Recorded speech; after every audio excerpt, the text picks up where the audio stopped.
Okay, we're at Hobby Lobby, and we're gonna go get the fabric for the bunk beds. We're gonna get fleece and stuff like that, and I'll let you know what it is when we pick it out. Okay, we just got done at Hobby Lobby and getting the fabric, and now we're going to Home Depot. So when we get home, I'll show you everything we got. I have no idea what we're getting, and I have no idea what we're looking for. But so far, this is what we have. Don't know what it's for or why, but all I know is my dad is way down there trying to get someone to tell us where something is. So hopefully we find it. Okay, so we just got back from the store, and I'm going to show you what all we got. From Hobby Lobby, for the blankets, I'm going to do the no-sew blankets that are made out of the fleece. And we got a yard of this fabric for the top of the blankets. And for the bottom, we got blue for one of the beds and pink for the other. And we got a half a yard of each of those. And for the mattresses, I got just plain white flannel. And you can get regular fabric too if you want it to be like a real mattress or whatever. But I got flannel, and I got a yard and a half of the flannel for the pillows as well. And to stuff the mattress, I have some batting, and it's just regular polyester batting that you can get at a craft store. It's 45 by 60 inches, and it's about an inch thick. So that should be enough to put 2 layers, 1 inch thick a piece in the mattress. So when I make all that, I'll make a video for how to do that. But for now, my dad and I are going to start the bed, and I'll probably do all this later this evening. This is what we're going to make the double bunk beds out of. We're going to make the posts and frames for the bed out of this. These are 1x2 really good pine, because she's going to paint them anyway. We're not going to stain them, otherwise we would have got maple or ash or something like that. And instead of making our own spindles and bars for the headboards, we bought this chair rail, 4 foot of it. That'll do both bunk bed, or do the bunk bed on both top and bottom. Yeah, that's really cool. I like it. It's really cool. Yeah. And then that plywood there, that's what we're going to use for the beds themselves to support them, instead of using slats. And what is that? It's a lot stronger. That is 11/32 thick plywood. And it's 2x2? Yes, and it's 2 foot by 2 foot. Okay, That'll so make both of them. what's the first thing we're going to do? First thing we're going to do is cut the posts. Okay, well, we will let you know when we do what we do. Okay, this is the stuff that we got, and it's called...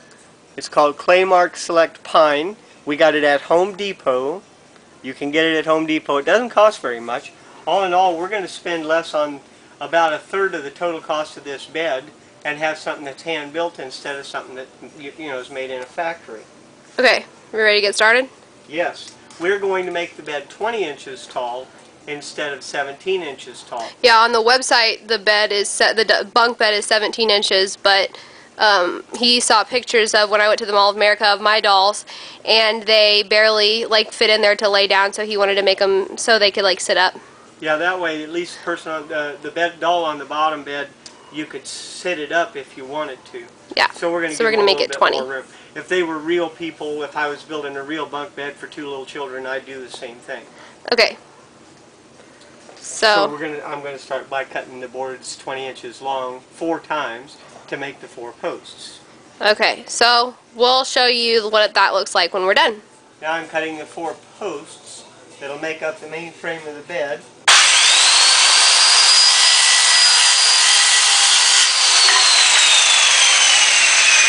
That's 4. That's noisy. Let's see if our audience thinks the same. Is that noisy? I managed to get everyone down here to watch, even though the bed is for Kendall and Krissa. So I figured the twins needed a bed. Because we're making the bed as well as 20 inches tall, we're also going to make it 20 inches long, which is the same size as the one that's for sale. And because this will make the 2 posts that'll make up one side, we have to measure the thickness of these 2 and subtract that from 20 inches in order to come up with our sideboard length. That makes sense. Okay, is that all? Yep. Wait, okay, go. Now 2 of these together measure 3 inches wide, So instead of making our sideboards 20, we'll subtract the 3 and make them all 17 inches. And we need 4 of those. Okay. Can I turn it off now? Of course you can. Go. Now I've marked this board at 17 inches. Now we're going to take a square to the inside of it and mark it along the square because we do want a nice square line. And now we're ready to cut. He's going to use that. Once again with the exceptionally loud saw.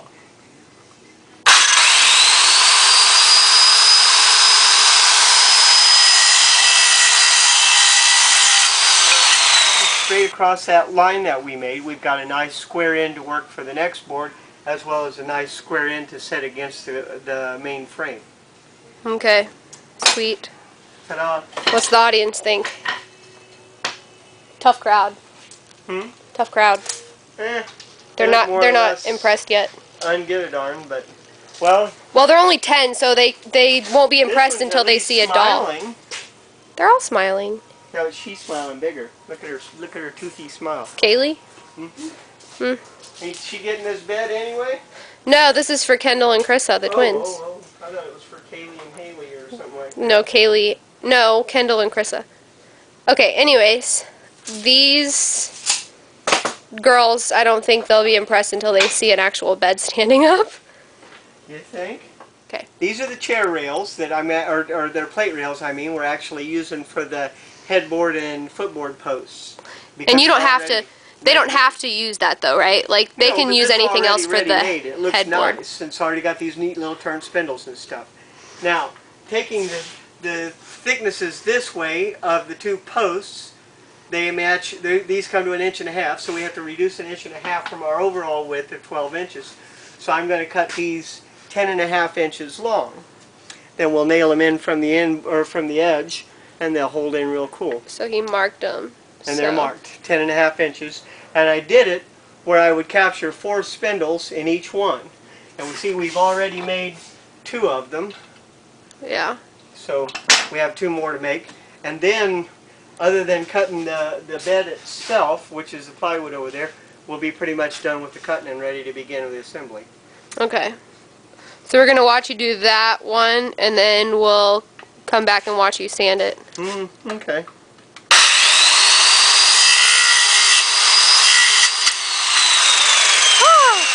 Sorry about that. That scared me.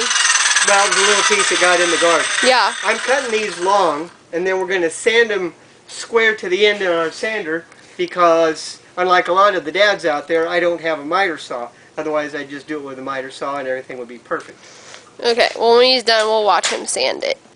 Okay, we've got them rough sawn, and you can see they're a little longer than they need to be. I'm going to square them on this machine. Now, this machine is already set square to the table and square to the miter gauge, and I'm just going to use that to sand these ends down to that line that I had made. And the reason is because I don't have a miter saw.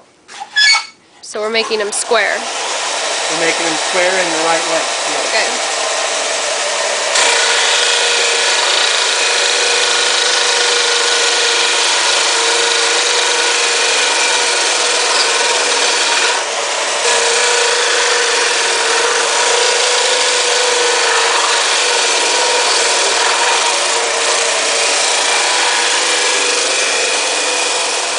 They're still not impressed.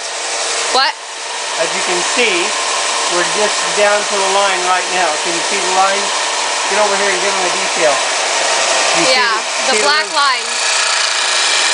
That's what we're down to. And there they go. That one's done. Yeah, I tried to do it and it gives me goosebumps on my back. I don't know why. Ah, stop it!